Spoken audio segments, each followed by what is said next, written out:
By the fire's glow, the truth is always revealed. Welcome to the Fireside Casebook. The rain in Lochdubh was not merely weather, it was an occupation. On this particular Tuesday morning, it fell with a grim, remorseless determination, plastering the grey stone cottages against the grey backdrop of the mountains and turning the surface of the sea loch into a battered sheet of pewter. It was the kind of persistent Highland drizzle that could soak a man to his marrow within seconds of stepping out the door, a dampness that clung to the soul like a shroud. Police Constable Hamish Macbeth observed this meteorological assault from the relative safety of his kitchen window in the police station. He was a tall, gangling man with flaming red hair that defied gravity and a uniform that always looked 2 sizes too big, regardless of how recently it had been issued. To the untrained eye, usually belonging to visiting superiors from Strathbane, Hamish appeared slow, bovine, and barely competent. His large hazel eyes often held a vacant expression, as if his mind were drifting somewhere over the misty hills, contemplating nothing more taxing than the lifespan of a sheep. This was, of course, a carefully cultivated illusion. Hamish's mind was sharp, intuitive, and distressingly aware of human folly. His primary goal in life was not the apprehension of master criminals, but the avoidance of promotion.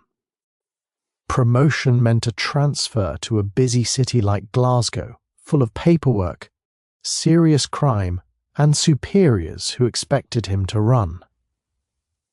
Hamish did not hold with running. He preferred to saunter. He liked Lochdubh. He liked his small, smelly dog, Lugs, and he liked the fact that the most pressing issue on an average day was Archie McLean stealing sheep, which Archie had been doing for 20 years without ever getting better at it. Hamish held a mug of instant coffee, a lukewarm brownish sludge that offended his palate but required minimum effort, and sighed. The black bakelite telephone on his desk let out a shrill, demanding ring. Hamish looked at it with deep suspicion. It was undoubtedly Chief Inspector Blair's office in Strathbane, calling to demand why his weekly report on rural traffic violations was late. He took a sip of the terrible coffee and let the phone ring. It eventually gave up, defeated by Hamish's superior capacity for inertia. "It's a day for staying put, Lugs," Hamish murmured to the small mongrel dog curled up by the electric bar heater. Lugs opened one eye, gave a snort that sounded entirely supportive of this policy, and went back to sleep. But the universe, Hamish knew, rarely allowed him to stay put for long. The disruption had already arrived, in fact, 3 weeks prior, in the form of a gleaming bottle-green Range Rover that looked obscenely clean against the mud-spattered local Land Rovers. The vehicle belonged to Mr. Rupert Pringle. Pringle was a Sassenach, an Englishman, and worse, he was a Sassenach with money and notions. He had purchased what used to be Mrs. McCree's drapery shop on the harbour front, a dusty institution that had supplied Lochdubh with sensible tweed skirts and thermal underwear for half a century. Mrs. McCree had finally retired to a nursing home in Oban, and before the village could properly mourn the loss of a reliable source of woolen socks, Rupert Pringle had swooped in. Hamish watched through the rain-streaked glass as Pringle emerged from his shop door across the street. Pringle was a man in his late 40s, possessed of a burgeoning waistline, expensive rain gear that looked like it had never seen actual rain, and an air of profound self-importance. He was currently gesturing angrily at the puddles forming outside his newly painted azure blue storefront. The sign above the door, hand-carved and ridiculously tasteful, read, "The Highland Hamper, Artisanal Provisions Curios." Lochdubh did not want artisanal provisions. Lochdubh wanted sliced white bread, cheap cheddar, and for the rain to stop. Pringle, however, was determined to civilize them with overpriced oatcakes in tin tubes, heather-scented beard oil, and cheeses that smelled like something had died in a peat bog. The village grapevine, usually faster than the broadband internet, was already humming with resentment. Pringle had already offended the minister by suggesting the church organ needed tuning. told the postmistress that her selection of stamps was unimaginative and, most egregiously, had informed Mrs. Wellington at the Tommel Castle Hotel that her celebrated venison stew was a tad rustic. Hamish finished his coffee grimly. He knew that look on Pringle's face. It was the look of a man about to lodge a formal complaint about the weather, deciding that the air in the station was becoming oppressive, and feeling a vague perennial hunger that the instant coffee hadn't touched. Hamish donned his flat cap and his heavy police mackintosh. "Stay here, Lugs," he instructed. "Guard the heater." He stepped out into the deluge. The wind immediately tried to rip the cap from his head. He bent his lanky frame against the gale and headed not toward Pringle's shop but toward the Tommel Castle Hotel. A bit of genuine caffeine and perhaps a leftover scone were required before he could face the day's inevitable irritations. The hotel bar was empty save for Callum, a grizzled lobster fisherman whose face looked like a relief map of the Highlands. Callum was nursing a pint of heavy, staring morosely at the rain. "Morning, Hamish," Callum grunted, barely looking up. "Weather's fit for drowning." "Aye, it is that, Callum," Hamish agreed, sliding onto a bar stool. He nodded to Mr. Johnson, the hotel manager, who began pulling a coffee from the expensive Italian machine that was Hamish's one true love in the village. "Have you seen the new sign on the drapers?" Callum spat into the sawdust on the floor. "Artisanal. What in God's name is an artisanal oatcake when it's at home? It's a bloody oatcake. You eat it with cheese so you don't starve on the boat." "Mr. Pringle seems to think there's a market for fancy things," Hamish said mildly, accepting the foaming cappuccino from Mr. Johnson with a grateful nod. "The man's a menace," Callum growled, slamming his glass down a little too hard. "He told me my lobsters were lacking in sweet nuance." "Nuance? I nearly nuanced him with a boat hook. He's charging £10 for a jar of honey you could get from Nessie's hive for 2. Hamish sipped the excellent coffee, letting the warmth seep into his bones. He listened. That was his primary investigative technique. People in the Highlands didn't like direct questions, but if you sat quietly enough, their grievances would bubble to the surface like methane in a swamp. "He's upset a fair few folk," Mr. Johnson added, polishing a glass. "Tried to tell me how to arrange the cutlery in the dining room. Said the current setup lacked feng shui.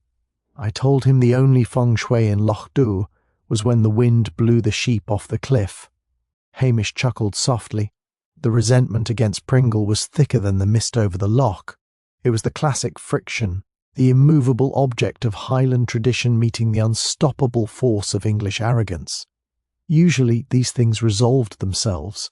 The outsider would either go bankrupt and leave, or they would be slowly, painfully assimilated until they stopped complaining about the damp. But there was an edge to Callum's voice today, a genuine fury that went beyond the usual grumbling. Pringle wasn't just annoying them. He was insulting their way of life, pricing their heritage and selling it back to tourists they didn't want in the first place. "Well," Hamish said, finishing his coffee and standing up reluctantly, "I suppose I'd better go and see if he's flooded yet." He looked ready to arrest the rain earlier. "Someone should arrest him," Callum muttered darkly into his beer, "before someone does something worse." Hamish buttoned his coat against the returning chill. He didn't like the sound of that. He didn't like it at all. He just wanted a quiet life, and Rupert Pringle was shaping up to be a very noisy problem. Hamish Macbeth stepped out of the Tommel Castle Hotel, the lingering taste of Mr. Johnson's superior coffee, providing a small warm fortress against the Highland damp. He had intended to spend the next hour or so checking his poaching lines by the river, purely for the sake of community surveillance, of course, but as he rounded the corner toward the harbour, he saw a sight that made his heart sink. A small crowd of villagers had gathered outside the Highland hamper. This was unusual. Normally, the people of Lochdubh avoided the shop as if it were a quarantine zone. Mrs. McLean, the postmistress, was there, clutching her waterproof headscarf. Archie McLean was standing with his hands in his pockets, looking shiftier than usual, and Mrs. Kennedy, who did the cleaning for the wealthier residents, was currently ashen-faced and vibrating with a suppressed screech. "Hamish! Hamish Macbeth!" Mrs. Kennedy wailed as soon as she spotted his lanky frame. "Oh, it's a judgment. I knew no good would come of those French cheeses. The smell alone was an affront to the Lord." Hamish sighed, a long, weary sound that fogged up the air in front of him. "What is it now, Mrs. Kennedy? Has Mr. Pringle run out of his fancy crackers?" "He's dead, Hamish," she shrieked, pointing a trembling finger toward the azure-blue door. Lying there amongst the curios and the chutneys, cold as a Highland salmon. Hamish felt a prickle of genuine annoyance. A murder, if it was a murder, was a logistical catastrophe. It meant DCI Blair would come up from Strathbane, shouting and trampling over everything.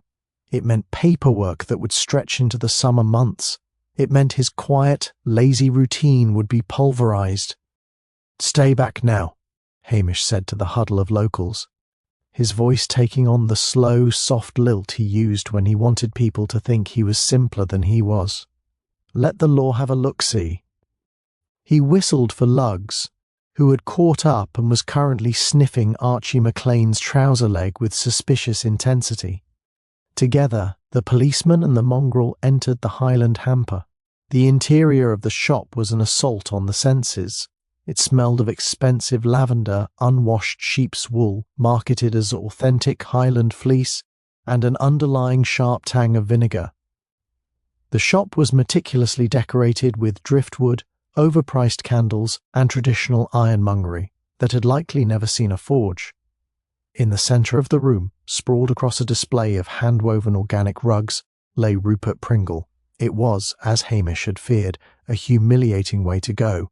Pringle was dressed in what he clearly believed was country chic, a pair of bright mustard-yellow corduroys and a tweed waistcoat that was far too tight. He was lying on his back, eyes bulging at the ceiling in a look of profound indignation. The cause of death was not immediately subtle. A large, heavy ceramic jar, labelled Grandmother Macduff's Traditional Highland Chutney, extra spicy, lay shattered in a sticky brown heap next to his head. A dark, viscous pool of blood mingled with the chutney, creating a scene that was both gruesome and absurd. To make matters worse, a string of oversized artisanal garlic bulbs had somehow become entangled around his neck during the fall, giving the corpse the appearance of a very unlucky vampire hunter. "Oh, Rupert," Hamish murmured, crouching down beside the body. "You always did have a heavy hand with the condiments." He didn't touch anything, he knew better, but his hazel eyes were moving rapidly, absorbing the scene. There was no sign of a struggle, yet the heavy jar couldn't have jumped off the high shelf by itself. The shelf in question was a rustic, reclaimed wood affair that looked slightly tilted. Lugs padded over and gave a tentative sniff to the puddle of chutney. "Leave it, Lugs. It's likely full of preservatives despite the label," Hamish cautioned. He noticed something peculiar.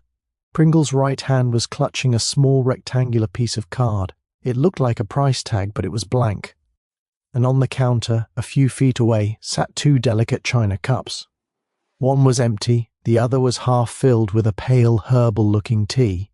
Pringle hadn't been alone. He'd been entertaining. In Lochdubh, you didn't entertain with herbal tea, unless you were talking to someone who considered themselves refined, or someone you were trying to impress with your artisanal lifestyle. Hamish stood up, his joints popping. He looked out the window.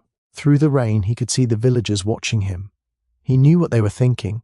Some were relieved, some were curious, and at least one of them was likely wondering if they'd wiped their prints off the chutney jar. The piece of Lochdubh was officially shattered. He looked at his watch.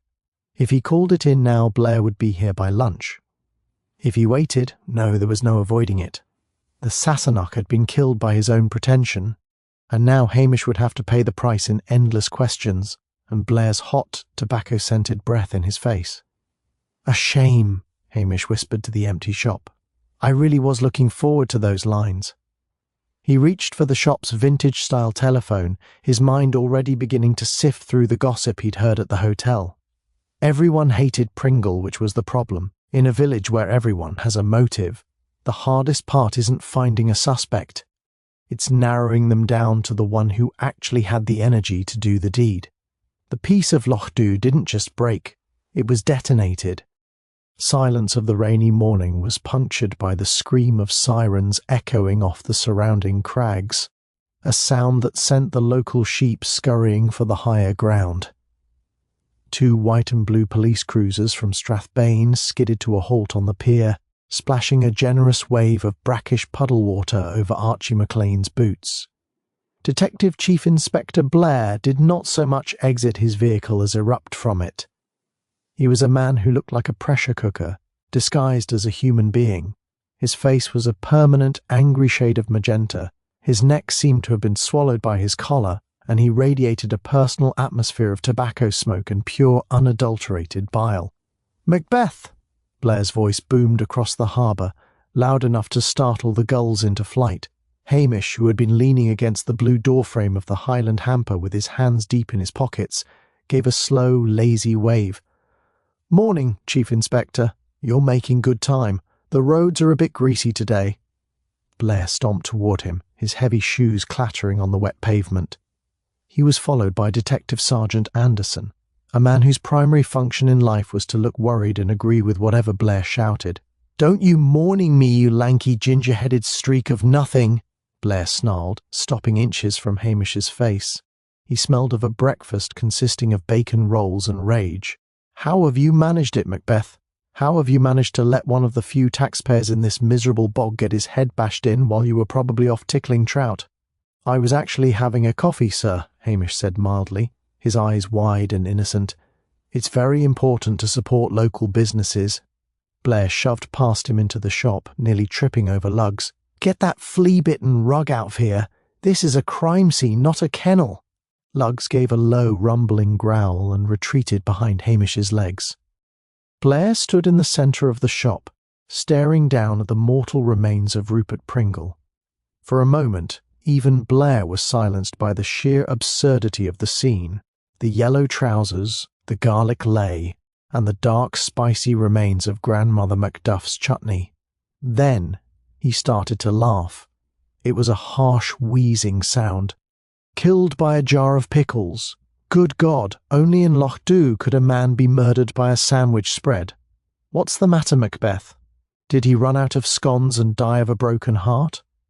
"It was chutney, sir, extra spicy," Hamish corrected softly, "and there's the matter of the tea." He pointed toward the 2 china cups on the counter. Blair didn't even look. "Tea! I don't care if they were having a blooming séance. Look at this place. It's a shambles. Clearly a robbery. Some local hooligan came in for the till. Pringle resisted. And, crunch, death by preserves." "The till is closed and full of notes, sir," Hamish noted. "And Mr. Pringle's wallet is still in his pocket. It's the one with the gold-plated corners." Blair turned on him, his neck vanishing even further into his shoulders. "Are you trying to tell me how to do my job, Macbeth? Are you? Because if you are, I'll have you transferred to the night shift in a Glasgow housing estate so fast your red hair will turn white. It was a botched robbery. The thief panicked. Simple." Blair walked back to the door and glared out at the gathered villagers, who were watching with the rapt attention of a theatre audience. His eyes landed on Callum, the fisherman, who was still wearing his oilskins and looking particularly grim. "You!" Blair shouted, pointing, a stubby finger at Callum. "The one who looks like a drowned walrus. I heard you had a row with the deceased this morning. Something about lobsters?" Callum's jaw set. "I told him he was a fool. I didn't tell him I was going to kill him with his own groceries." "He has a motive, Anderson. Record that," Blair barked. "The locals hated the victim. It's a classic case of peasant resentment. They couldn't handle a bit of English sophistication, so they hit him with a jar of onions." Hamish moved to the counter, pretending to be fascinated by a display of expensive honey. "It's interesting, sir," he said, his voice a soft drawl. "There's a small piece of card in the victim's hand, a blank price tag, and the shelf above him. It's tilted, but the dust hasn't been disturbed where the other jars are. Blair marched over and snatched the blank tag from the forensic bag Anderson was preparing. He looked at it for half a second before tossing it back. "It's a tag, Macbeth." Probably fell off a pair of his ridiculous trousers. As for the dust, the man was a clean freak, everyone knows that. He probably polished the dust. Blair turned back to the room, dismissing Hamish entirely. "Anderson, get the van. We're taking the body. And bring that fisherman in for questioning. I want to hear more about these nuanced lobsters. Macbeth, stay out of the way. Go stand on a hill or something, and for heaven's sake try to look like a policeman and not a professional mourner." Hamish watched as Blair's team began to trample through the shop, moving items, shouting, and effectively destroying any subtle trail the killer might have left. He saw Blair roughly grab Callum by the arm, leading him toward the cars. Hamish didn't argue. He knew that when Blair was in a robbery mood, there was no talking sense to him. Instead, Hamish looked back at the teacups. 2 cups, one empty, one half full. Pringle had been a man of etiquette. He wouldn't have served a robber herbal tea in his best china. "A blank tag," Hamish whispered to Lugs. "Now why would a man be holding a blank tag when he dies, Lugs? Unless he wasn't looking at the price of the goods, but the price of a secret." Blair's car roared away, sirens blaring again for no reason other than to announce his departure. Hamish stood in the quiet, dripping shop, feeling the weight of the investigation shifting onto his shoulders. If he let Blair arrest Callum, he'd be the hero of the hour, and they'd promote him to sergeant in Strathbane as a reward. "We canna have that," Hamish told the dog. "We'd better go see who else was invited for tea." With Blair's sirens fading into a distant, irritable wail, a heavy silence returned to Lochdubh, broken only by the rhythmic drip, drip, drip of the rain from the shop's blue awning. Hamish Macbeth stood on the pier for a moment, his hands deep in his pockets, watching the mist roll across the loch like a grey funeral shroud. Blair wanted a robbery. It was neat, it was simple, and it allowed him to be home in time for his evening whiskey and a shout at his wife. But Hamish knew that robbery in Lochdubh was a rare and clumsy affair, usually involving a teenager and a pack of cigarettes. Pringle's death had a different feel to it. It felt planned, yet chaotic, like a stage play that had gone horribly wrong. "Come on, Lugs," Hamish sighed. "The chief inspector has the suspect, but I suspect we're the ones who'll have to find the truth." His first stop was the post office. In any Highland village, the post office is the central nervous system, and Mrs. McLean, the postmistress, was its most sensitive ganglion. She was a woman who could read the contents of a sealed envelope through the sheer power of curiosity. As Hamish entered, the bell gave a cheerful ting that seemed out of step with the morning's grim discoveries. The air inside smelled of old paper, floor wax, and Mrs. McLean's peppermint tea. "Oh, Hamish," she said, peering over her spectacles. "I saw that man Blair hauling poor Callum away. It's a disgrace. Callum wouldn't kill a fly unless that fly was trying to undersell his catch." "It's the way of things, Mrs. McLean," Hamish said, adopting his most pathetic, weary tone. "The big men from the city like their answers fast and loud. I don't suppose you have a wee bit of ginger cake left?" "I've had a terrible shock," seeing Mr. Pringle laid out like a side of beef. Mrs. McLean's expression softened. She reached under the counter and produced a tin. "Sit, Hamish. You look like a ghost. It's a terrible thing for the village."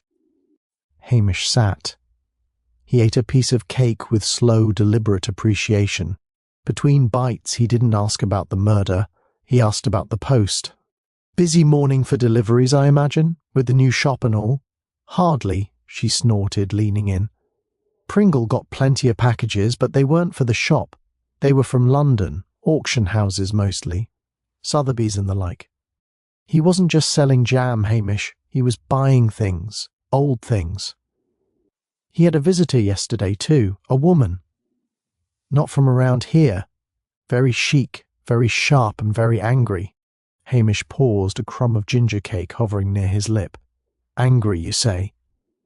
She left her car, a silver Mercedes, right in front of my window. They were shouting. I couldn't hear the words, but the tone was as bitter as a winter gale. She left in a hurry, nearly clipping Archie's sheep trailer. Hamish nodded vaguely. And did you happen to see any peculiar mail? Small things? Mrs. McLean hesitated, then lowered her voice. He sent a registered letter 2 days ago to a Mr. Julian Vane in Edinburgh. He's a lawyer, I believe. Pringle told me it was his insurance policy. He laughed when he said it, a nasty, thin little laugh. Hamish thanked her, pocketed a second piece of cake for lugs, and moved on to his next port of call, the Lochdubh tandoori. Mr. Patel, the owner, was currently standing in his doorway, watching the rain with a philosophical detachment. Mr. Pringle is dead, I hear, Patel said as Hamish approached. A tragedy. He told me last week that my Rogan Josh was aggressively unauthentic. He wanted me to use Highland lamb and call it the chieftain's curry. He wanted a 20% commission for the branding advice. He was a man of many ideas, Hamish said mildly. Did he have many such business arrangements in the village? Patel looked around cautiously. He was a vulture, Hamish. He'd find out if someone was behind on their rent or if a family heirloom was actually worth something. He'd offer to help them sell it, then take most of the profit. He called it consultancy. The locals called it theft. Hamish leaned against the doorframe, his mind clicking into gear. Pringle wasn't just a shopkeeper, he was a middleman, a social climber, and a petty blackmailer. He'd been appraising the village, looking for anything he could strip mine for profit. The blank price tag in Pringle's hand began to make sense. It wasn't a tag for something he was selling, it was a tag for something he had stolen or was holding over someone's head. He was a very busy man for such a small village, Hamish murmured. He was a man who forgot that in the Highlands we have long memories and very short tempers, Patel replied. As Hamish walked back toward the station, his stomach let out a mournful growl. He needed more than ginger cake to solve this. He needed a sounding board. He looked toward the hills where the great grey manor of Tommel Castle sat. Priscilla Halberton Smythe would be there. She had the one thing Hamish lacked, an understanding of the type of people Rupert Pringle had tried so hard to emulate.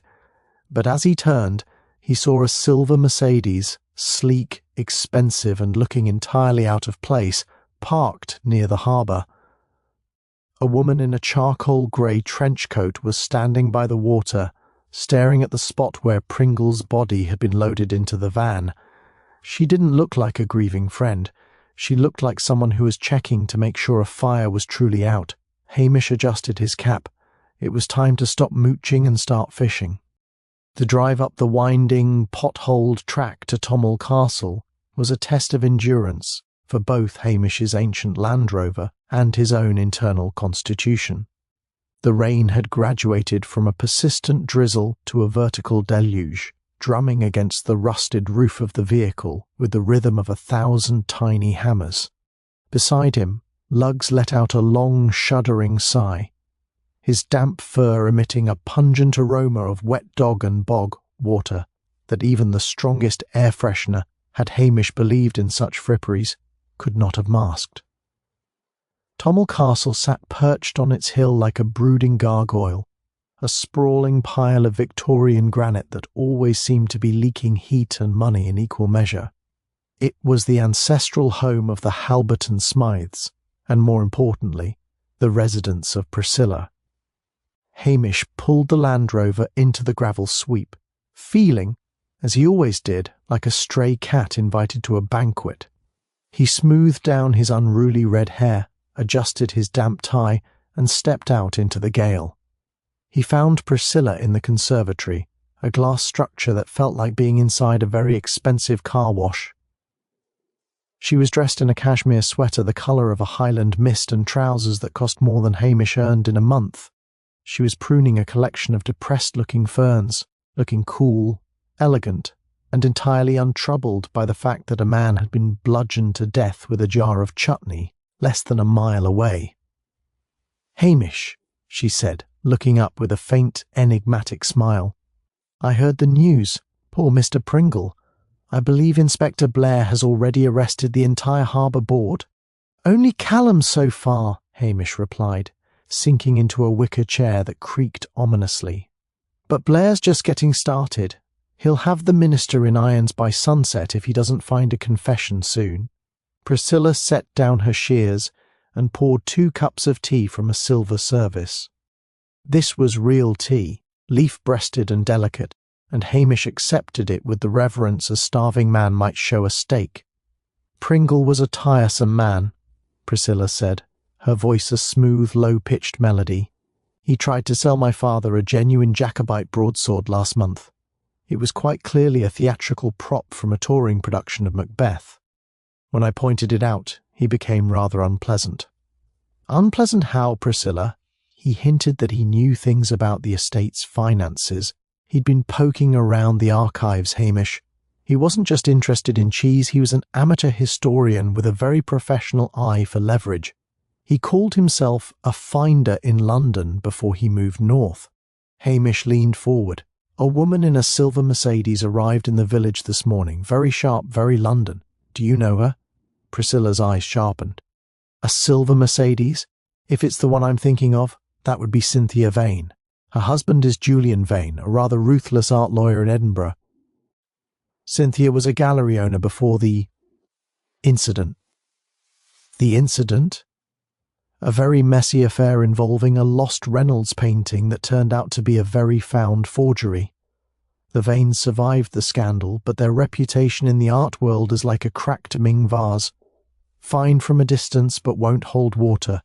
If Cynthia is here, it's because Pringle had something of theirs, or something they desperately wanted to stay lost." Hamish thought of the blank price tag clutched in Pringle's dead hand.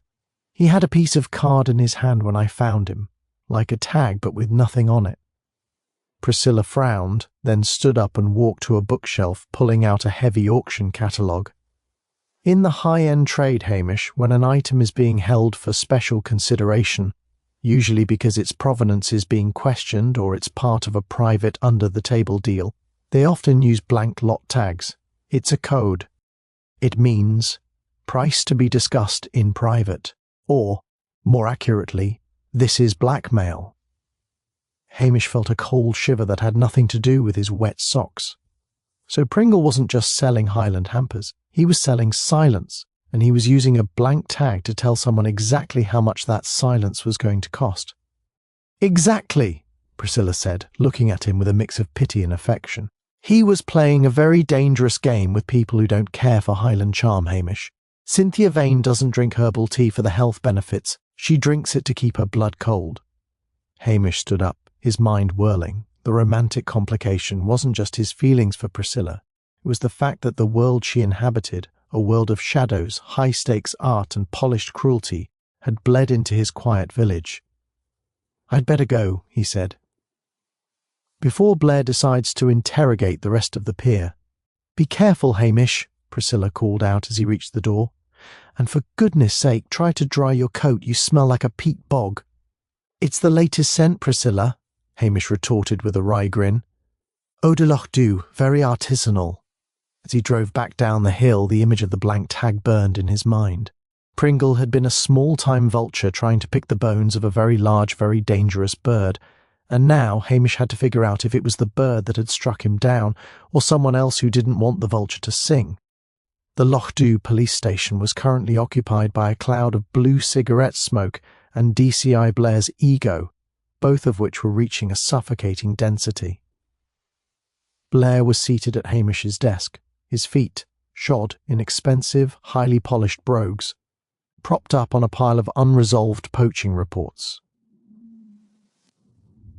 He was looking particularly smug, the kind of expression a cat might wear if it had not only caught the canary, but had also been given a medal for it. "Well, Macbeth," Blair barked as Hamish and Lugg slunk through the door, dripping water onto the linoleum, "you can stop your mooching and your intuition. The case is closed. We found the evidence in that old drunkard's shed."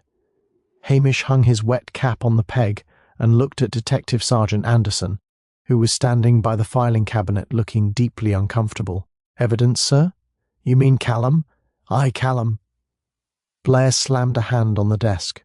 "We found a pair of Wellington boots in his boat shed, covered in blood and, get this, bits of broken ceramic. The same ceramic as that ridiculous chutney jar. The man's a clumsy oaf. He killed Pringle, panicked, tried to wash the boots in the loch, and then hid them under a pile of fishing nets. Typical peasant logic." Hamish felt a small, cold knot of certainty tighten in his stomach. Callum was many things: a grumbler, a man who viewed the law as a polite suggestion, and a fisherman who could swear for 10 minutes without repeating himself, but he was not a murderer. More importantly, Callum was a man of meticulous, almost obsessive cleanliness when it came to his gear. "Could I have a look at the boots, sir?" Hamish asked, his voice sounding particularly slow and vacant. Blair rolled his eyes. "Why? Are you looking for a new pair? They're in the evidence bag on the bench. Don't touch them with your filthy hands." Hamish approached the plastic bag. Inside was a pair of green rubber boots. They were indeed smeared with a dark reddish-brown substance, and encrusted with several sharp shards of ceramic. Hamish leaned in close, his nose twitching. He didn't smell blood. He smelled something sharp, pungent, and vaguely reminiscent of Christmas. "It's a very dark blood, sir," Hamish noted. "It's dried blood, you fool," Blair snapped. "Oxidized. Basic forensics, which I wouldn't expect a village bobby to understand." Hamish straightened up, his hazel eyes fixed on a point somewhere above Blair's head. "It's just that, well, sir, these are size 10 wellies." Blair paused, his cigar halfway to his mouth. "So?" "Callum has a size 12 foot, sir. Everyone in Lochdubh knows that. He has to order his boots specially from a catalogue in Wick. These would be about as comfortable for Callum as a pair of ballet slippers would be for a Highland bull." Blair's face began its familiar transition from magenta to a deep, bruised purple. "Maybe he bought a smaller size to throw us off. Or maybe they're his son's. Callum's son moved to Australia 5 years ago, sir, and he was a size 13. Hamish paused, then added, "And there's the matter of the smell." "The smell?" Anderson piped up, looking curious despite himself. "It's the chutney, sir," Hamish said, looking at Blair. "Grandmother Macduff's extra spicy. It has a very high vinegar and beetroot content. It looks like blood when it dries, but it smells like a pickle factory. If you open that bag, sir, you'll find it doesn't smell of copper, but of cloves and resentment." Blair stood up, his chair screeching against the floor. He marched over to the bag, ripped it open, and took a deep, aggressive sniff. He immediately began to cough, his face turning a shade of red that matched the chutney. It's... Oh, Blair gagged. "It's vinegar." "Exactly, sir," Hamish said softly. "Someone planted those boots. Someone who knew you were looking for a quick arrest. Someone who knows that Callum has a temper but doesn't know what size of shoe he wears." Blair's rage was now white-hot. He felt humiliated, and in Blair's world humiliation was a crime punishable by shouting. "I don't care, it's still evidence of something. Maybe the fisherman's an accomplice. Anderson, get back down to the harbour, re-interview everyone, and find out who wears a size 10. "Actually, sir," Hamish interrupted, his tone apologetic, "Mr. Pringle wore a size 10. Those were likely his own spare boots, taken from the back of the shop, smeared with his own death weapon, and dropped in Callum's shed by someone who wanted us to look the other way." Blair looked like he was about to have a stroke. He turned on his heel and stormed toward the door. "I'm going to the hotel. I need a real drink." "Macbeth, if you're so clever, you find the real killer. But if you're wrong about this, I'll have you directing traffic in a blizzard." The door slammed so hard the glass rattled. Hamish stood in the sudden silence, lugs leaning against his shin. He looked at the bloody boots. The red herring had been neatly fried, but the real predator was still out there, lurking in the mist. "A size 10, Hamish whispered. "A blank tag. and a woman in a silver Mercedes who drinks cold tea. He looked at Lugs. I think it's time we paid another visit to the shop, Lugs. But this time, we won't look at the body. We'll look at the dust. With Blair and his entourage currently occupying the Tommel Castle Hotel bar, no doubt interviewing the malt whisky selection, Lochdubh fell into a temporary, uneasy truce with the rain. Hamish Macbeth took this opportunity to return to the scene of the crime. He didn't use his siren. He didn't even use the Land Rover. He simply sauntered down the pier, Lugs at his heels, looking for all the world like a man contemplating nothing more serious than the price of bait. The yellow police line tape fluttered dismally in the wind. Hamish ducked under it and entered the Highland hamper. The air inside had grown stale, heavy with the cloying scent of the spilled chutney and the metallic tang of dried blood. He didn't look at the floor this time. He looked at the shelves. Hamish was a man who understood the architecture of a lie. He knew that when people tried to create an atmosphere, they often forgot the corners. Pringle had spent a fortune making the shop look like a rustic dream, but Hamish noticed something odd about the shelf that had supposedly dropped the fatal jar. He pulled a small stool over and stepped up, his head nearly touching the ceiling. He pulled a penlight from his pocket and shone it on the brackets. The screws weren't stripped from a sudden weight.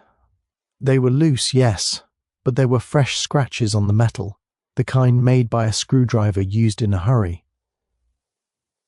"It wasn't an accident, Lugs," Hamish murmured, "and it wasn't a robbery. It was a performance." He climbed down and walked to the counter where the 2 teacups still sat. Blair had ignored them, but Hamish leaned in close. He didn't just look, he inhaled. The empty cup didn't smell like the herbal infusion in the other. It had the faint, sharp medicinal scent of peppermint oil, the kind used for indigestion or to mask the smell of something else. He moved behind the counter. Pringle was a man of systems. He would have kept a record of his consultancies. Hamish began to mooch through the drawers, his movements slow and deliberate. He found a ledger bound in fine Italian leather. It looked like a business diary, but as Hamish flipped through the pages, he saw it was something much more dangerous. It was a list of names. Next to each name was a date and a fee. Mrs. McLean, November 12, £50. Callum McLean, December 5th, £20.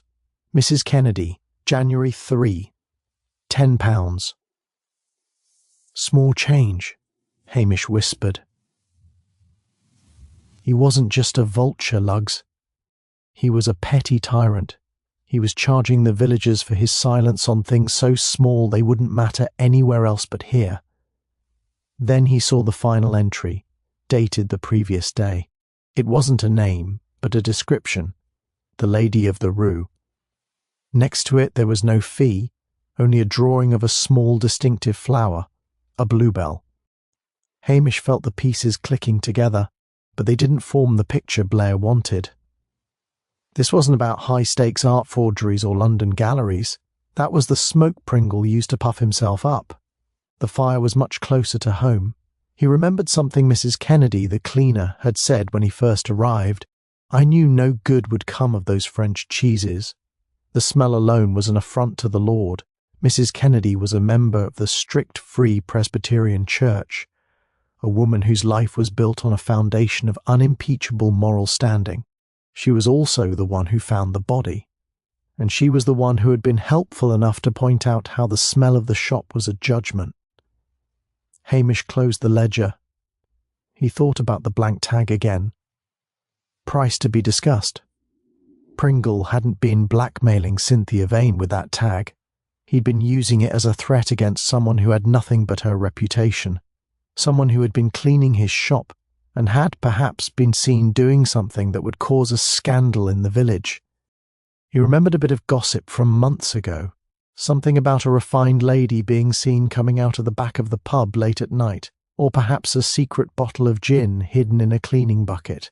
In Lochdubh, such a thing was a social death sentence for a woman like Mrs. Kennedy. But there was a darker undercurrent. Mrs. Kennedy had a son a boy who had gone wrong years ago and was supposed to be in prison. But Hamish had seen a light in the window of her remote cottage on the hill, a cottage that should have been dark. He found out about the boy, didn't he, Lugs? Hamish said, his voice low and grim. He found out she was hiding a fugitive, and he wanted his consultancy fee. He didn't want money, he wanted a servant. He wanted someone to do his dirty work for free. The motive wasn't greed, it was the most desperate kind of maternal protection, pushed to the breaking point by a man who thought he was playing a game of chess with people he considered pawns. Hamish looked at the teacups.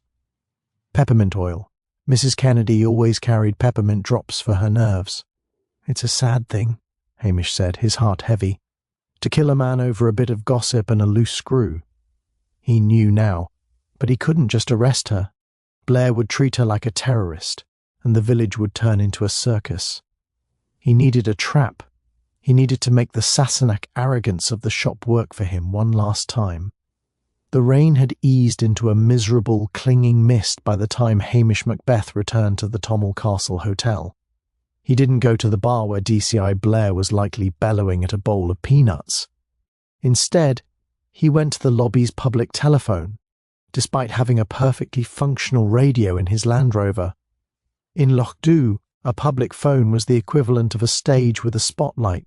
People noticed when you used it. He made sure Mrs. McLean was nearby, pretending to check the local events board, and that Mr. Johnson was within earshot at the reception desk. "Sergeant Anderson?" Hamish spoke loudly into the receiver, his voice carrying that tone of bovine helpfulness he used to mask his sharpest manoeuvres.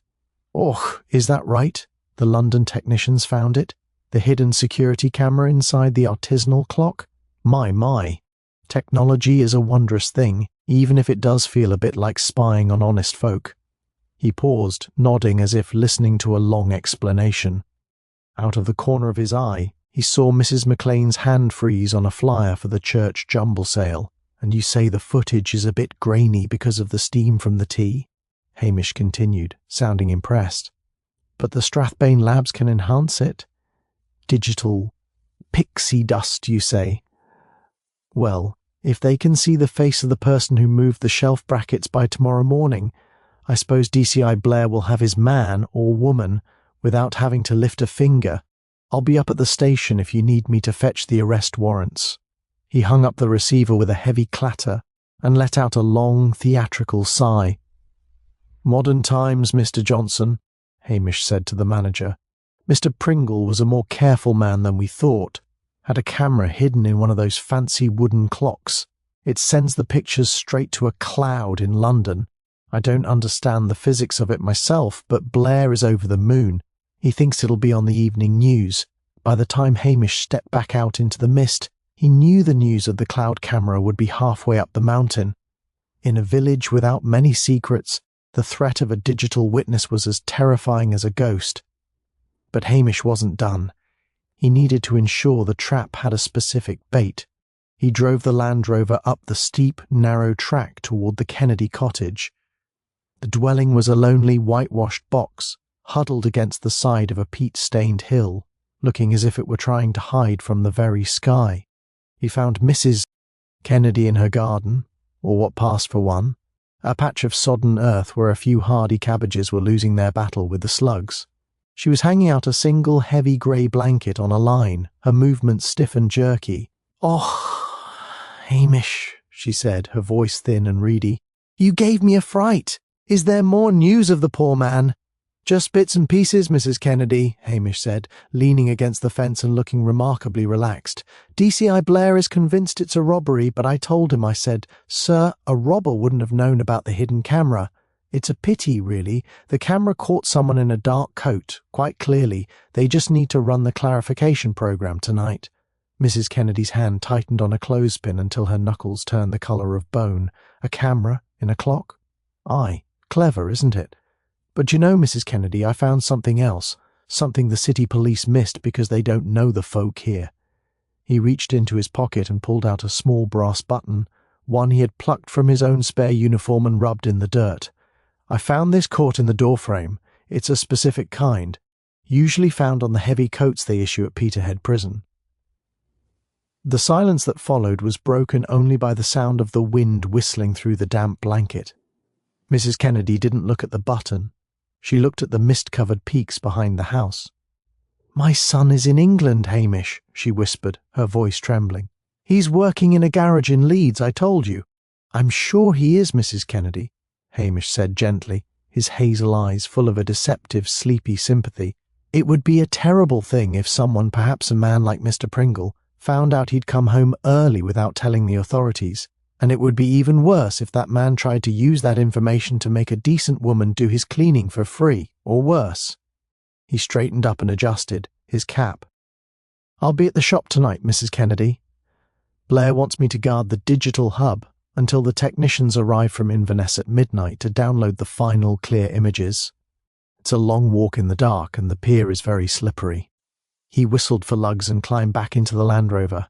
He didn't look back. He knew that the combination of the camera and the button would act like a pincer. Mrs. Kennedy was a woman driven by a fierce, desperate love for a son who had never deserved it. She wouldn't be able to stay away. She would have to try to destroy the evidence before the technicians arrived. "It's a dirty trick, Lugs," Hamish muttered as they bumped down the track.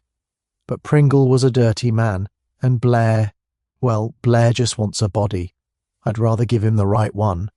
As the sun began to set behind a wall of bruised purple clouds, Hamish sat in the darkened interior of the Highland hamper, the smell of chutney still thick in the air. He wasn't holding a gun, he was holding a lukewarm thermos of tea, waiting for the sound of a key in the lock or a midnight in Lochdubh. Felt less like a time and more like a physical weight. Inside the Highland hamper, the darkness was absolute, save for the occasional rhythmic flash of the lighthouse across the loch, which sent a ghostly silver blade slicing through the dusty air of the shop. Hamish Macbeth sat perfectly still in a high-backed Windsor chair, tucked into a corner, behind a display of hand-carved walking sticks. Lugs was at his feet, a warm, silent presence, though the dog's ears were pricked toward the back of the building. Hamish's long legs were beginning to cramp, and his mind kept drifting toward the pot of stew he'd left on his stove at the station. He thought about the unfairness of it all. A man should be allowed to sleep when the rain was drumming a lullaby on the roof. Instead, he was playing a high-stakes game of hide-and-seek with a desperate ghost. The back door, the one leading to the narrow alleyway used for deliveries, let out a long, tortured groan. Hamish didn't move. He didn't even breathe. He heard the soft, wet slap of footsteps on the floorboards, someone moving with the practiced stealth of a hunter. The intruder didn't use a light.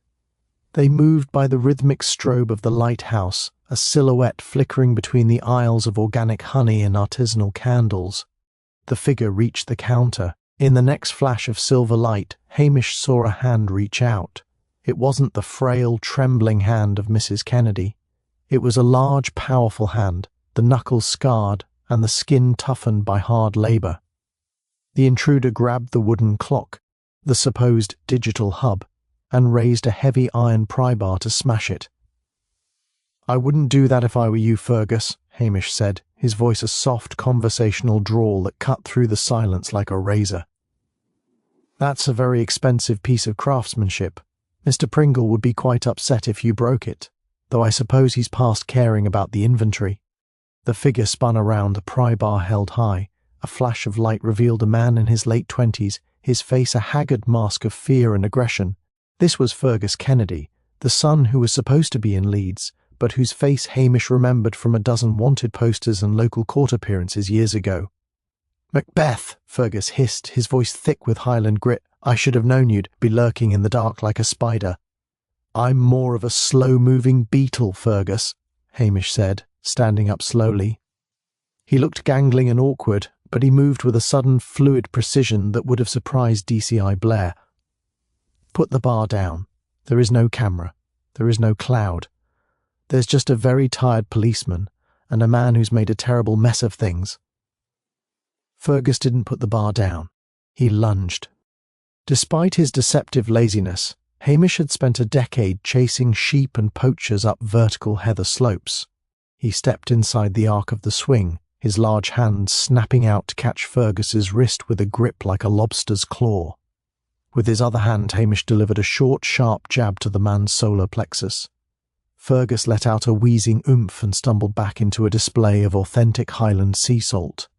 The jars cascaded around him in a crashing symphony of glass. He tried to scramble up, but Lugs was suddenly there, standing over him with a low, vibrating growl that suggested the dog was considering which part of the intruder's leg looked most like a sausage. "Stay put, Lugs," Hamish commanded. He looked down at Fergus, who was gasping for air amidst the salt. "It was the shelf, wasn't it? Your mother loosened the brackets so Pringle would have an accident while he was cleaning, but he didn't die fast enough. You were there, hiding in the back room. You saw him reaching for the phone to call the police, and you finished it with the jar." "He was going to send me back," Fergus gasped, clutching his stomach. "He found me out. He made my mother work like a slave, threatening her every day. He was a devil, Macbeth. A Sassenach devil who thought he owned us because he had a bit of paper and a posh accent. He was a greedy man, Fergus, but he didn't deserve a chutney jar to the skull," Hamish said, reaching for his handcuffs. The back door flew open again, and Mrs. Kennedy stumbled in, her face white as a sheet in the gloom. "Fergus! Oh, Fergus, run!" She saw Hamish standing over her son and let out a heart-wrenching wail. She collapsed onto a pile of organic wool rugs, sobbing into her hands. "It was my fault, Hamish. I told him. I told Fergus that Pringle knew. I just wanted my boy safe." Hamish felt a pang of genuine sorrow. The darkness of the crime wasn't in the violence, but in the small, petty cruelties of Rupert Pringle that had driven a mother and son to murder. Pringle had treated the village like a toy box to be looted, never realizing that some toys have teeth. "I'm sorry, Mrs. Kennedy," Hamish said, his voice gentle, "but the law is the law, even in Lochdubh." As he clicked the cuffs onto Fergus's wrists, the silence of the night was broken by the distant, familiar sound of a car engine. Not a Land Rover, but something fast and aggressive. "No," Hamish muttered, looking at the door. "Not now." DCI Blair's headlights swept across the shop window. The chief inspector had clearly finished his interviews at the bar and was looking for someone to shout at. Hamish looked at the weeping woman and the broken man in the salt. He looked at the shattered jars and the artisanal wreckage. He had the killer, he had the motive, but if he took the credit, his life in Lochdubh was over. "Fergus," Hamish whispered, leaning down, "if you want your mother to stay out of the dock for conspiracy, you're going to tell DCI Blair exactly what I tell you to say, and you're going to make him feel like the smartest man in Scotland." The front door of the Highland hamper didn't just open. It was liberated from its hinges by the sheer force of DCI Blair's indignation. He marched in, followed by a weary Sergeant Anderson, just as the lighthouse beam swept the room, illuminating the wreckage of salt and broken glass. "What in the name of the Great Glen is this?" Blair roared, his voice bouncing off the artisanal rafters. He looked at the cuffed Fergus Kennedy, the weeping mother, and then at Hamish, who was currently leaning against a display of heather-scented soaps, looking as if he'd just woken up from a particularly long nap. "Oh, hello, sir," Hamish said, his voice a masterpiece of thick-headed wonder. "You're just in time. Your brilliant plan worked like a charm." Blair stopped mid-stride, his chest puffing out like a territorial pigeon. "My plan? What plan?" Hamish pushed off from the soaps and gestured vaguely at the room. "The boot strategy, sir. It was a stroke of genius. You knew that by planting that evidence in Callum's shed, the real killer would get overconfident. You said to me, 'Macbeth, the killer will return to the scene to see if we've fallen for it.' And here he is, Fergus Kennedy, just like you suspected." Blair blinked. His brain, currently marinated in the Tommel Castle Hotel's finest malt, struggled to catch up with the narrative Hamish was weaving. Anderson opened his mouth to point out that Blair had been convinced Callum was the killer, but a sharp, warning look from Hamish silenced him. Yes," Blair stammered, his face shifting from confusion to a smug, predatory glow. "The boot strategy. Exactly. I knew the local lad would be the one. The wellies were just a psychological lure. A masterpiece, sir, Hamish added, nodding solemnly. And when you mentioned the hidden cameras earlier, it must have spooked him right out of hiding. He came in here to destroy the evidence you'd leaked to the village. I was just standing here guarding the premises like you ordered when he fell right over a jar of sea salt. Clumsy, really, not a patch on your tactical mind. Fergus Kennedy, remember his mother's freedom, looked up from the floor. He's right, Fergus growled, playing his part with surly conviction. Blair's been onto me since he got off the boat. I saw it in his eyes. He's a sharp one, that DCI, too sharp for the likes of me. Blair practically purred.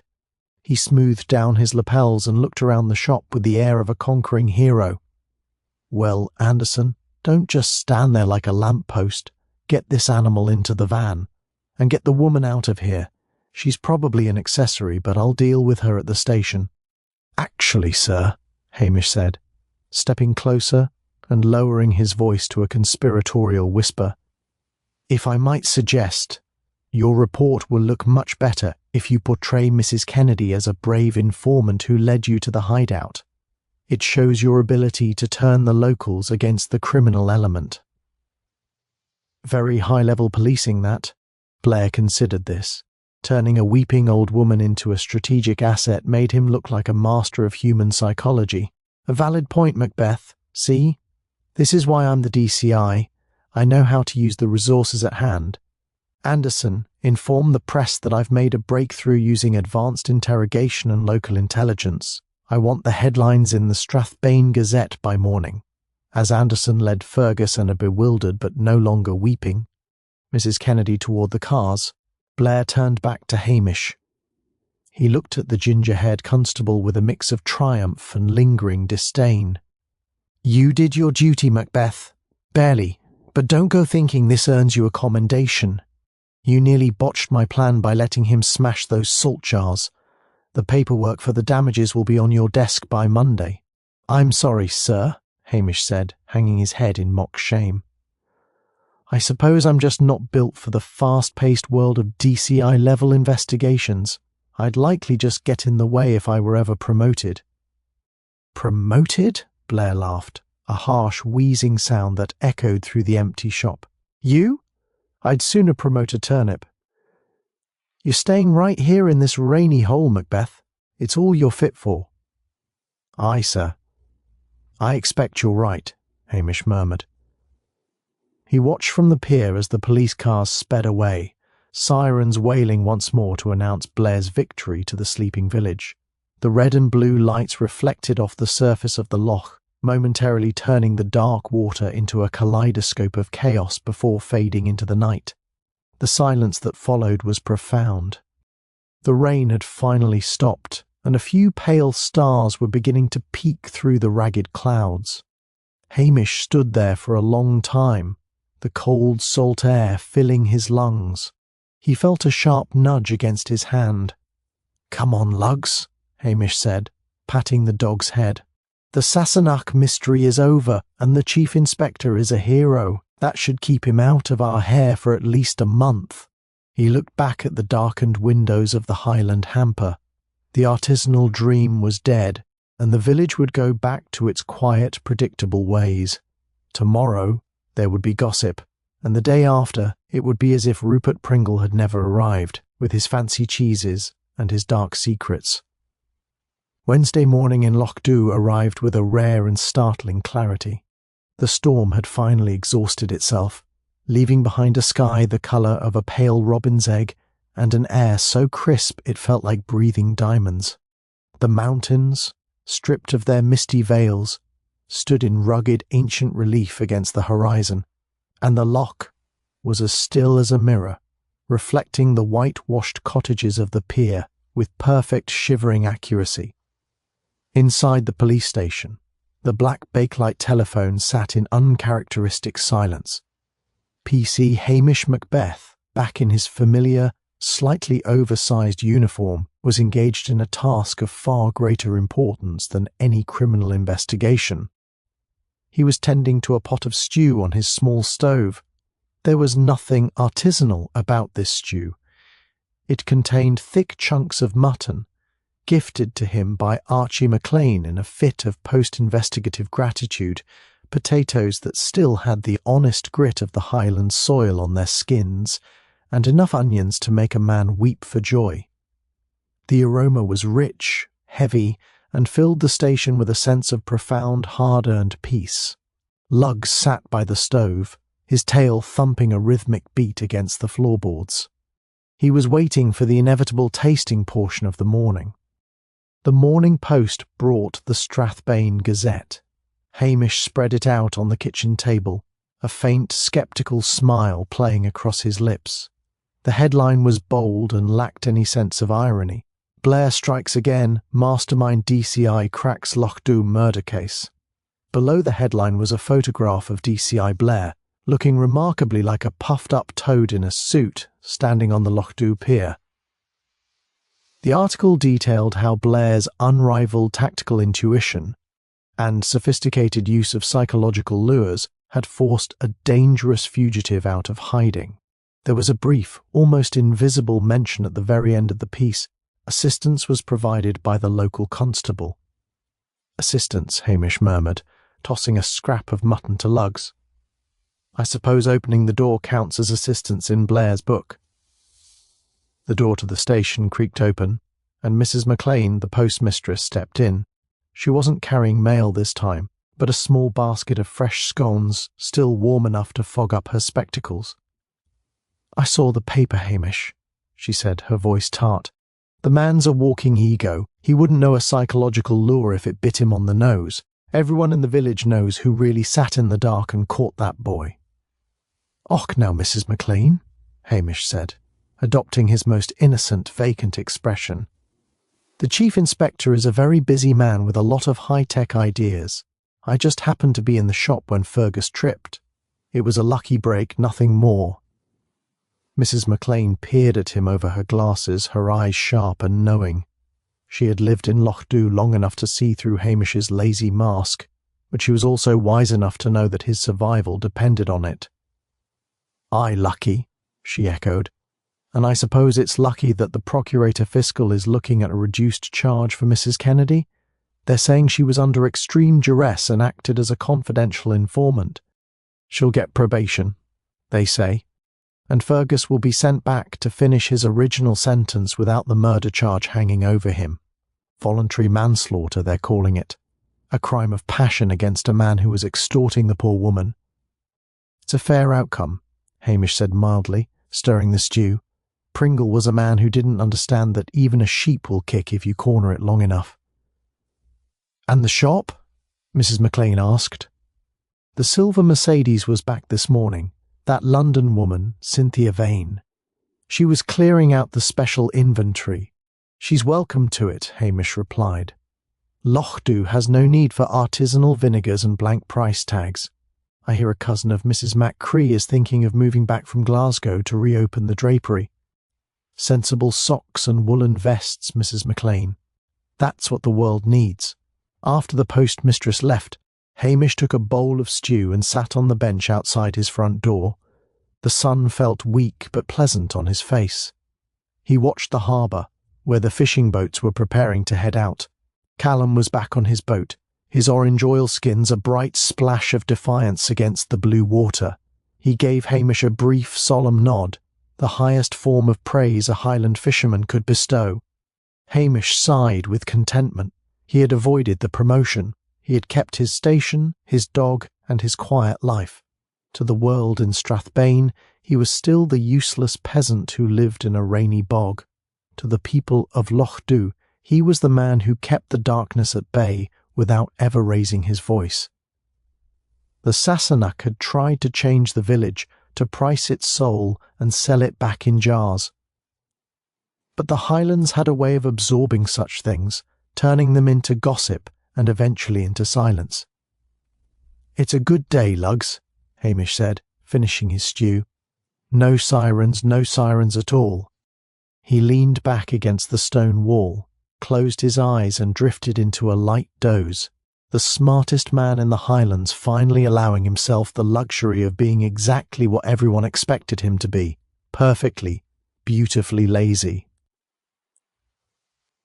A week had passed since the arrest of Fergus Kennedy, and Lochdubh had already begun the slow, rhythmic process of digesting the scandal. In the Highlands, a murder is like a heavy stone thrown into a deep loch. There is a tremendous splash, a series of agitated ripples, and then the water closes over, returning to its dark, inscrutable stillness. The only difference is that the stone remains at the bottom, forever a part of the landscape. The azure blue paint of the Highland hamper was currently being scraped away by a man on a ladder who looked remarkably like Archie MacLean's second cousin. The new colour, a sensible, unexciting battleship grey, was being applied with a thick brush that promised to bury the artisanal pretensions of Rupert Pringle under layers of honest lead-based durability. The carved wooden sign had already been taken down and was currently leaning against a bin destined to become kindling for someone's winter fire. Hamish Macbeth stood on the pier, watching the transformation with a sense of profound relief. Beside him, Lugs was occupied with the remains of a fish supper that had been donated by the local chip shop, mostly because Hamish had looked so mournfully hungry while standing near the fryer. "It's for the best, Lugs," Hamish murmured.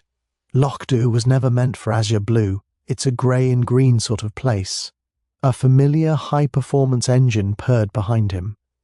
Hamish didn't need to turn around to know that Priscilla Halberton-Smythe had arrived, the scent of her expensive perfume, something light and floral that cut through the smell of salt and diesel, always reached him before she spoke. "Heard the news, Hamish?" Priscilla asked, stepping out of her car. She looked radiant in a Barber jacket and a silk scarf, the very image of landed gentry at peace with the world. "Which news would that be, Priscilla?" Hamish asked, tipping his cap. "The minister's cat had kittens, or that the price of diesel has gone up again?" "Neither. It's about DCI Blair," she said, a mischievous glint in her eyes. "It seems his advanced interrogation and local intelligence didn't stand up well to the scrutiny of the chief constable. When the forensics report came back from the lab, it turned out the blood on those boots was indeed spicy chutney. The chief constable was apparently less than impressed with Blair's creative interpretation of evidence." Hamish allowed himself a very small, very private smile. "Och, that's a shame. And him being such a hero in the papers and all." "He's been sent on a mandatory retraining course in Glasgow," Priscilla continued, leaning against the sea wall. "Something about rural community relations and forensic accuracy. I believe he's currently being lectured by a man 20 years his junior on how not to mistake pickles for a crime scene." Hamish chuckled. The image of Blair sitting in a classroom, his face a ripening plum of rage while being told how to do his job, was a thought he would cherish through the long, dark winter months. "And what of the Vanes?" Hamish asked. "The lady in the silver Mercedes?" Priscilla's expression turned slightly cynical. "Cynthia Vane is back in London. It turns out that the insurance policy Pringle sent to his lawyer in Edinburgh was indeed a blackmail file, but the joke was on Pringle. The lost painting he thought he was holding over their heads, the one that caused the scandal, was actually a fake he had commissioned himself to trap them. He was trying to blackmail the blackmailers with a forgery of a forgery. The legalities are so tangled that the Vanes are simply pretending he never existed." Hamish looked out over the loch.